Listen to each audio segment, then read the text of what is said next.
Today's episode is part 2 of Jennifer Christensen's interview. If you didn't get a chance to listen to part 1, go back and take a listen to it because it builds off of it. Today she's going to talk about how sales and marketing can coexist and correlate with each other. Enjoy the episode. The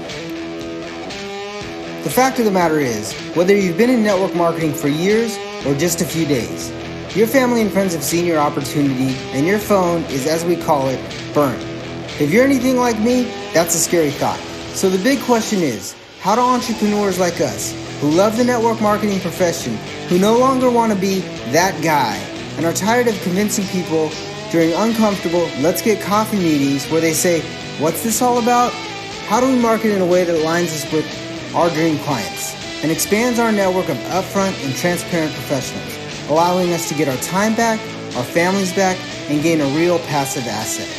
People like us who value impact over income, we deserve to see our visions once and for all. Join me in this podcast where we'll uncover just how to do that. My name is Eric Sablon. Welcome to Burnt Phone Marketing. What would you say the biggest difference between sales? Because a lot of good salespeople go out and in our industry and in many industries, they go out there and they burn themselves out and they can sell. They can sell really, really well. Sure. They can't market. Right. And they can't build a culture and they can't do those kind of things. So what would you say for a great salesperson that could go out and close deals and close deals and close deals? What would you say is the difference between sales and marketing?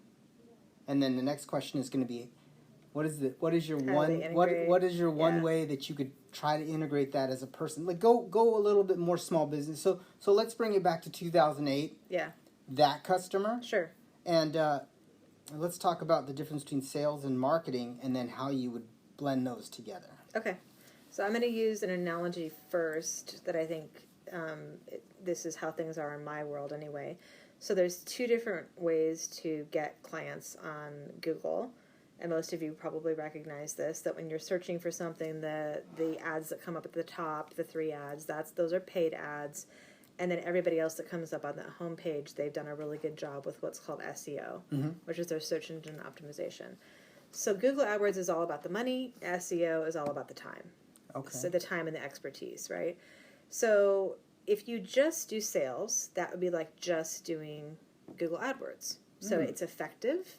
You put the time in, you make enough cold calls, you connect with enough people, you're gonna get some results, right? But it's gonna be very expensive as far as your time. So I'm not saying money now, but time. And here's the problem: if you stop selling, it's done. And that's like what Google AdWords are like. I mean, I've got people spending $10,000 a month on Google AdWords right now, but here's the deal. They're spending $10,000 a month on Google AdWords, but we're also spending $5,000 a month on basically building their SEO, so that what happens is when we turn off the Google AdWords funnel, now all the traffic's coming to them organically. So that's marketing. So marketing takes longer, right? It takes an investment. You're not going to always get immediate results. And I just want to say all that because I think that's where people get really discouraged. Is they're like, oh, I got to sell right now. I got to sell today. Okay, fine. Do that. Go sell. Take a percentage of your time, and you decide what that is for you. Maybe it's 60% of your time with more the hardcore cold calling sales, depending on who we're talking to right now, and then 40% of your time with the marketing. Some people will go in all the way, like we did 3 years ago, where we said we're not doing any sales anymore, and we're just going to use our marketing to drive business, which was risky, but it's worked out really well. But it's so. What that means is investing the time in marketing is it's investing in your brand. So it's being helpful to people. I don't want to make this too ethereal. I want to make this practical for a small business or a MLM. It's basically showing up where people need you and being available. So if it's like an individual, it's actually thinking about your target market. Who would be most likely to actually want or need my services, right? That's a big one. First, you have to start with that. That's your key in marketing. Where in sales, we tend to think, well, everybody wants me and I can just go sell everybody and it's all a numbers game. We've all heard that, right? Well, that is 1980s, 1990s philosophy, and that no longer actually works very well. I mean, you're going to have to work really hard to get through a gazillion no's before you get a yes. So what I love about marketing is that you're actually positioning yourself, the type of marketing we do, you're positioning yourself to be available and be at the places where people actually want to find you. So, I mean, I know you're doing this through ClickFunnels, Eric, and I think it's brilliant because you've developed not only a service product that is exactly what a lot of people are looking for. So you researched that, you thought about it, you used your experience, and you're like, man, what do I wish I would have had? You talked to other people before you came up with it. You didn't just like throw it out there. You identified a need. And then you're targeting it using Facebook ads and other organic sources to actually get it to the people who are most likely to want it. So you're not irritating, Right. a bunch of people and then getting all that negativity back at you. So let me think about this in a practical way. And I'm really trying to kind of dial it back and think back to when we were dealing with a lot of solo entrepreneurs. In a practical way, you need to spend serious time on your target market. And what I mean by that is go really deep. So go deep into what they're interested in, what their hobbies are, what their family's like. I mean, it feels kind of weird to do this, but if you don't go deep here, then all the effort you do in marketing to them will not be as successful because it won't be authentic. You're not going to actually touch the need that they have, right? So once you have that down, then you need to look at all the different sources of, okay, well, where are these people? How do I find them? How do I get access to them? Okay, so a lot of them are on Facebook. Just by numbers, I can tell you, the greatest percentage of people are on Facebook right now. But maybe it's a younger demographic, and so they lean heavily towards Instagram. Or maybe it's a very business-to-business demographic, and so you do need to really focus on LinkedIn. Once you have those pieces figured out, you can really do most of that on your own and really research and spend time on that. Then you need to start looking at experts. So if you can't afford to hire a freelancer or hire somebody about, okay, now I've got the information, now what's the technical skills that I need to really do good Facebook ads or to really do LinkedIn ads or things along those lines. If you can't hire a freelancer, then you need to look at what other people are doing. You need to take courses online, exactly what we did in the beginning, model it, and try to, and don't give up. Just keep trying different things. I mean, so one of the things that we do, and this is kind of a secret, but I mean, not really, because we tell our clients everything. But when we put an ad out for a client, let's say it's a chiropractic client and we're doing a special on something, we might put out 14 different iterations of that ad. And I can tell you that 12 of those ads will bomb and get nothing. And one ad will do phenomenal. And one other ad will be eh. So can you imagine if we just put out one or two? We wouldn't be successful as a company.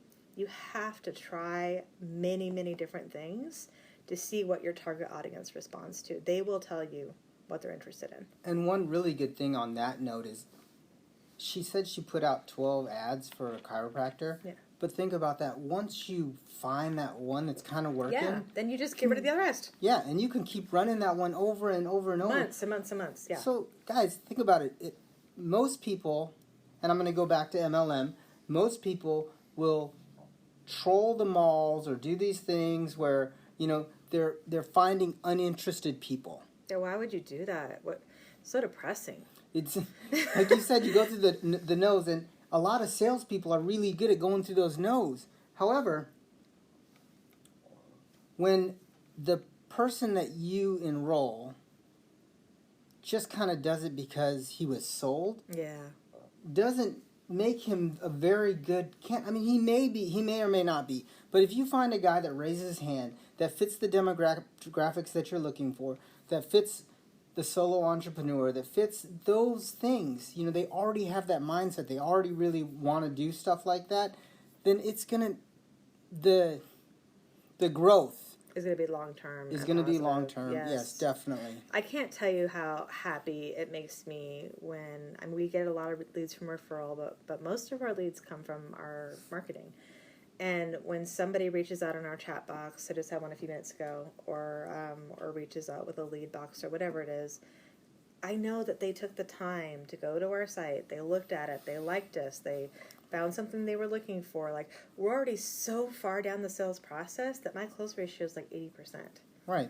And my close ratio would be even higher, but I actually filter out some of the people that you don't want to work with. Well, yeah, or just that I know we're not the best fit, right? I'm just like, oh, like we could take that, but that's not really going to help them long term, so I'm not going to take their money. So guys, think about that. She's done some publishing. She's got a great web presence. She's got great Facebook presence, total social media presence, and she can filter through the people that she does want to work with and doesn't want to work with. Now imagine if you're doing that and you're filtering through your business, like, I don't know if I want to work with that person. Maybe they're not ready. Maybe you give them something to, kind of get there. But imagine that versus totally different lifestyle and mindset. And that's the problem I have with cold calls in general. I mean, we've talked about this. I understand that they can still be effective, but to me it puts you at such a disadvantage because you're walking in asking for something where I feel like if I'm doing a really good job and I'm showing up where people have a need, then they're coming to me because they need something. I don't have a disadvantage. I actually have the power position, and I don't mean that I would ever use that in a bad way, but it really puts us on even ground so we can have an honest conversation of, okay, is this really good? And then I'm totally fine to refer them if it's not. And it feels like real human interaction instead of me trying to get something from you. Right. Yeah. It totally flips the sales call on its head. Yeah. So I want to talk to you about one more thing because two more things. I know that you've been doing this a lot, and I know that both of us really pushed this Facebook Lives. And what are your thoughts on publishing? What are your thoughts on free publishing? What are your thoughts on if someone doesn't have the marketing, they can't do some of the stuff, they can't invest in it, if someone just documents their journey in publishing through through what we're doing with podcasts, through Facebook Lives, through Instagram stories, through anything, how effective, done correctly, do you think that is as almost a free, just your time? You're only giving up your time to become an expert or to become the person that people aspire, the attractive character, like Russell would say. Yeah, super effective. I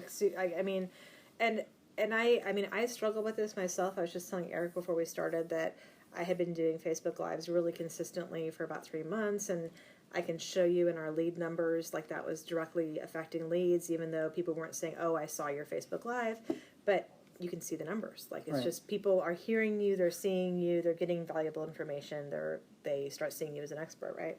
And then I thought, but I really want to do better at it. I want to improve what I'm doing. I want to have more of a focus. And I kind of got into like this analysis paralysis thing.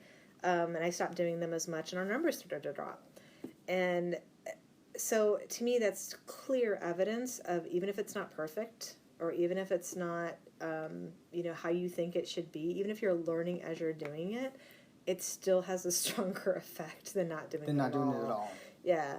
And, and I felt like, well, gosh, I'm an agency owner. I better look like I have all my crap together, right? But I just don't think people care that much. I think people actually, to be completely honest, I think people look for they're attracted by our flaws. Mm-hmm. They're attracted by, we're not perfectly put together. Mm-hmm. Like, oh, if, she did that, so I should go talk to her because, you break down that barrier of that person is too successful, or that business is too this, or and that's one of the things, guys, when you put yourself out there publishing, and I think publishing is probably one of the easiest, fastest ways to become an attractive character, to become a great business person, to become an authority, is publishing. Because the reason why I'm doing this show is because I actually saw one of my mentors said this on The Apprentice, Arsenio Hall, and if anyone grew up in the 90s, they know exactly who Arsenio Hall is. He was on The Apprentice, and he was tasked to go out and basically raise money. He said this. He raised $0 on The Apprentice. He said this: when I had a show, when I had a platform, everyone took my call. When I don't have a platform, everybody's too busy. Mm-hmm. So just think about that, guys. Even if you have a show, even if you have some sort of platform where you can speak from, talk to, get out the good news, get out your word, get out your message, you're going to have a lot more dynamic people. You never know what that switch is that basically says, wow, that's exactly what I needed. Yeah. And guess what you become? You become an authority. All of a sudden they hit like, they hit subscribe, and they're listening to you all the time. Yeah, I can't believe how much traffic we get. What's interesting on the Facebook Lives, and I would really encourage you guys on this too, is that, so usually I only get like 150, 200 views when we actually do it, and then I'll check back a week later or 2 weeks later, and it's like 2,000. Well, it's like DVR. Nobody watches it live. Right. Nobody watches anything live. Right. So they're just DVRing our Facebook I don't pages. care. Yeah, as long as the message is getting out there. Yeah. Well, then they can skip through and see what they want or whatever, and that's great. Like I want to provide value. I don't want to do it just to do it. Right. But it is really interesting to watch the numbers. Like this is what people are relating to. It's how they want to communicate. So again, read the signs, know the market, look around you. Where are things going? It's going to video and audio, and be there. That's huge advice, guys. Huge advice. Just rewind that back and play it again. Take notes on that. The last question. I've asked this to everybody. Okay. This one's deep. Now. This one's a scary question. It's deep. So, the reason why I ask this question is because I want everybody to kind of feel that everybody is vulnerable. Everybody has those fears. So, what is the one thing in your business that on the good side and the scary side, that keeps you up at night? It's really different now than what it used to be. Because what used to keep me up at night is, would we stay in business? And I'm not saying that's not, there at some point, but it doesn't keep me up at night anymore. So thank you, God. What is good? The good part that keeps me up at night is just overwhelming gratitude for the people I get to work with every day. And I know that sounds trite, but I'm looking at your face right now. It's not trite. It's like straight up. That's real deal. I literally love everyone who is a part of our company. I believe that we all are focused on a higher mission, which is to serve people at the highest possible level of growing their businesses and with the top values. And everyone here exemplifies that, not one exception. So that is such a rare thing in life. It is. When you love to come to work and you love your boss and you love the people that you're around more than you're around your family, it's a big deal. It's huge. It's better than I ever even imagined, to be honest. So as a child of the 80s that, work and corporate all looked horrible and like depressing and like all about the money and right? So just like, wow, okay, like thank you God, you've allowed me to create this amazing thing, and so that's like the good part that keeps me up, of just wanting to make sure that I honor that and take care of that, and am I doing that right? And then the part that keeps me up at night on the negative side is probably, I know what it is. It's this industry constantly changes. I mean, constantly. And wow, like the ride is an intense roller coaster. And when I started reading the stats, the one that has me up at night right now, and why we just hired a video person, podcast, and all of that, is that by 2020, they're talking like 80% of all content, publishing content, is going to be video. And we are not, Beacon is not there yet at all. We're mostly on, all of our content is written. So we have established a YouTube channel and we have established other things, but to stay an expert and authority, like I said in the very beginning, we always have to be 2 to 3 steps ahead of our clients, or we can't guide them. So that's what keeps me up. It's like the shifting of the times and just how fast it feels. Like in the beginning, it was like shifting every 6 to 9 months, and now it feels like it shifts about every 3 months. And so part of me is like, how can anybody keep up this pace? This is an intense pace, right? But I love it, so I don't see doing anything else for a while. So, but that's what keeps me up, is just knowing that, and you've really encouraged me in this, Eric, actually, to take more breaks and to take, 4-day trips and things like that. That's really been helpful for me.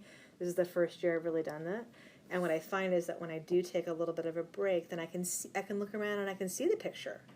You can get the 30,000-foot view from the 30,000-foot view. Exactly. But when I'm in it every day, and I think that's part of why this kind of hit me hard this year, because last year I was like so nose to the grindstone that I really didn't like look up. It was just like, serve our clients, do a great job, grow the business.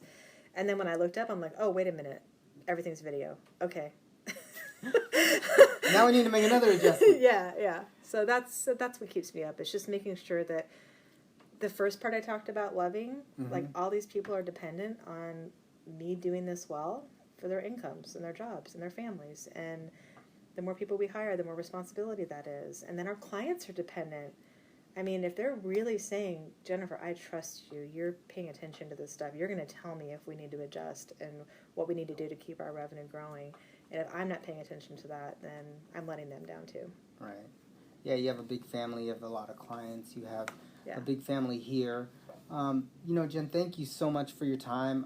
We're coming up on about 35 minutes, but thank you so much for your time, guys. I'm going to actually post inside the description of this podcast how to get a hold of Jen at Beacon Media and maybe on her personal fan page. We'll get you some information. Like I said, if you guys had any questions about how to create a little bit more marketing, all of us want to scale. We want more customers. We want more clients, but we want the right clients. Take a look at Jen's page. Take a look at the stuff that she's doing, and just take a look at some of the free stuff that she's given out. Last week she was on Facebook Live with Buddy Bailey and Molly Blakely, and those two people are staples in our world. So, like I said, guys, like and subscribe. I'm glad you guys came on board. I love you guys to share some of the stuff that you guys really got from this podcast. We're going to be posting this soon. So thank you guys. And again, Eric from Burnt Phone Marketing and Jennifer Christensen from Beacon Media. Thanks, guys. Thanks.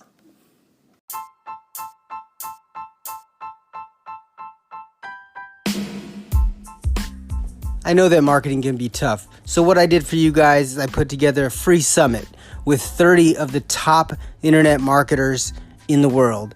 Basically what they're doing is they're sharing their story. If they lost everything, what would they do? So I put it in the description of this podcast. Also, if you go to it, it's www.burntphonechallenge.com/summit OFA. So go ahead and go and link to that. It's free. Enjoy the training, and we'll see you on another episode of Burnt Phone Marketing.